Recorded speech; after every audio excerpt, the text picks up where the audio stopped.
I bought a new smartwatch a few weeks ago.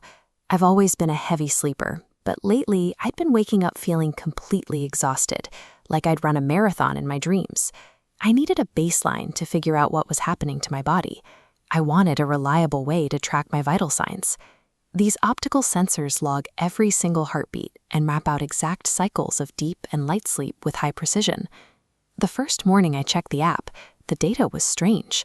It showed my normal sleep cycles, but right in the middle of the night, my heart rate dropped to 0, a complete flatline from exactly 2 a.m. to 4 a.m. 0 beats per minute for 2 solid hours indicates clinical death. This was a mathematical impossibility. Yet there I was, drinking my morning coffee, staring at a digital readout telling me I had been dead for a quarter of the night. I assumed it was a mechanical glitch. I figured I had rolled over onto my arm and cut off the circulation, or the watch had simply lost contact with my skin. I tried to correct the hardware issue. Before getting into bed on the second night, I tightened the strap by a full notch, making certain the sensor was sitting completely flush and snug against my wrist. But the next morning, the app showed the same thing, a terrifying, perfectly flat line, sitting exactly between 2 a.m. and 4 a.m. A new physical symptom emerged that morning. Despite wearing a thick hoodie, I was shivering with a cold that felt like it had settled directly into my marrow. My body was mirroring the data on the screen. I shifted my investigation to a more active tactic. I set up an old digital camera on my bookshelf, angled the lens to capture my entire bed, and hit record before turning off the lights. On the third morning, the physical toll was undeniable. My chest physically ached with a heavy pressure. I pulled the SD card and plugged it into my laptop to find out why. I began scrubbing through hours of footage. The first part of the night showed me tossing and turning in the dark, illuminated only by the camera's faint night vision. I skipped the timeline forward and hit play at 1:55 a.m. The abstract flatline on my phone was about to be measured against objective video evidence. At 1:58 a.m., I was sleeping soundly. 1:59 a.m. showed the steady, normal rise and fall of my breathing.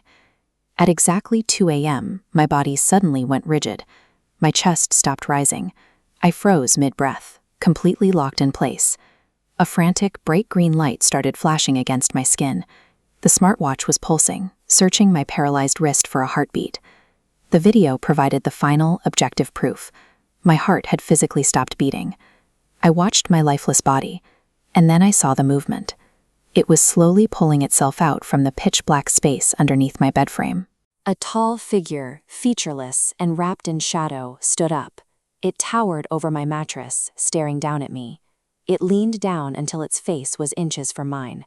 It placed its long, dark hand directly over the center of my chest, holding my heart still. It stayed there for 2 continuous hours. The digital clock on the video feed ticked to 2:30, then 3 o'clock, then 3:45, while the entity remained completely motionless, taking something from me. This nightly feeding was the cause of the exhaustion and the deep cold. The flat line on my graph was the footprint of a predator. At 3:59 a.m., the figure slowly lifted its hand and retracted backward, melting into the absolute darkness beneath the bed.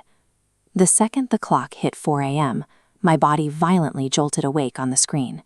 I took a massive, agonizing gasp of air, clutching my chest as my lungs finally began to work again. The smartwatch found a pulse the instant I inhaled. The sensors had been flawlessly accurate, capturing every second of the flat line with perfect precision. I closed the laptop. There was no technical glitch to fix. The technology had provided a perfect timeline of what happens to me every single night. Knowing the truth doesn't provide an escape. I am still bound by human exhaustion. Eventually, I have to go back to sleep tonight, in the only bed I have.